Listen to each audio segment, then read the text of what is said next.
मर्जी जी, हम सबका जन्म हरि नाम जपने के लिए हुआ है, परंतु हमें अक्सर ऐसा महसूस होता है कि कुछ और भी कारण अवश्य होगा।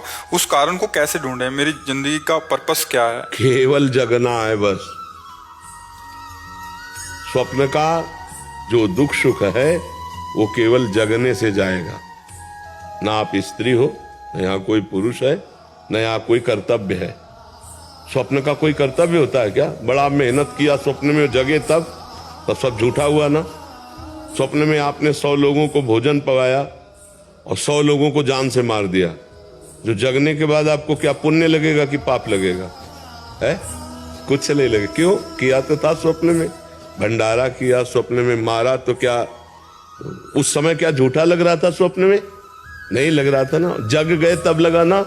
तो उमा काहू मैं अनुभव अपना, सत हरि भजन जगत सब सपना। तो अब आपको लग रहा है और कोई कर्तव्य है, तो ये स्वप्न में लग रहा है।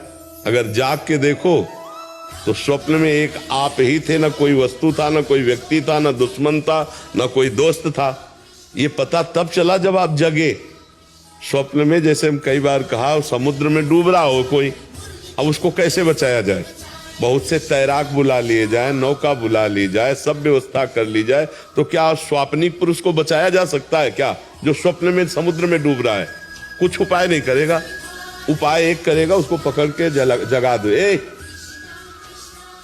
ना एक बूंद पानी है, ना वो डूब रहा है, ना कोई परेशानी है। समझ रहे ना? लेकिन उस समय उसको परेशानी है जब डूब रहा है। जब बिना जगे उसको ये दुख से दूर नहीं किया जा सकता। ऐसे ही हम लोग अपने को स्त्री मान लिए, पुरुष मान लिए, ये स्वप्न है। अब हमारा कर्तव्य बन गया कि पति की सेवा, पत्नी की सेवा, पुत्र की सेवा, सब। अब ये पूरा स्वप्न चल रहा है। और जब आखिरी में यहाँ से तो ना कोई पति, ना कोई पुत्र, ना कोई कुछ, जीव अकेला उड़ा। दुनिया में लाखों का मेला जुड़ा, हंसा जब जब उड़ा। तो अब तो क्या कर्तव्य था? अब वो भूल करके फिर नाना प्रकार की माया का चिंतन करके अगले जन्म की व्यवस्था कर ली। हमारा तो उद्देश्य ये है कि अपने कर्तव्य का पालन करो, स्वांग की तरह। स्वांग में जैसे नहीं, थोड़ी देर के लिए आप किसी की पत्नी बने, या थोड़ी देर के लिए आप मित्र बने, थोड़ी देर के लिए आप जो भी बने, तो बढ़िया स्वांग करते हैं ना, तो डायरेक्टर इनाम देता, पैसा देता है। ऐसे हमें भगवान ने एक स्वांग भेजा है। मान लो हमें गुरु का स्वांग दिया, किसी को शिष्य का स्वांग दिया, किसी को प्रश्नकर्ता का, किसी को उत्तर देने का स्वांग, बहुत से स्वांग है।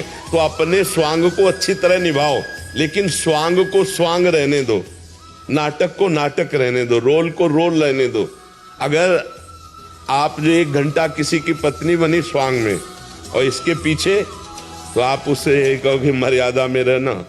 ऐसे ही ये 60-70 वर्ष 50 वर्ष का स्वांग मिला है, पिता का, पुत्र का, पत्नी का, माता का, अलग अलग।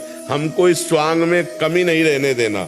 जो स्वांग है उसको यथावत करना है, पर ये ध्यान रखना है, स्वांग करने वाले को याद रहता है कि मैं ये सब कुछ नहीं हूं, मैं कुछ और हूं, केवल थोड़ी देर मंच पर मैं कर रहा हूं। तो जगन नाटक वैभवा, इस संसार रूपी मंच में हमें जो स्वांग मिला है वो हम करें, पर हम ये याद रखें कि मैं स्वांग नहीं हूं, मैं सत्य सच्चिदानंद का स्वरूप हूं, न स्त्री हूं न पुरुष हूं। पर अब ये बिना जाने अगर स्वांग में फंस गए तो अगला स्वांग तैयार है।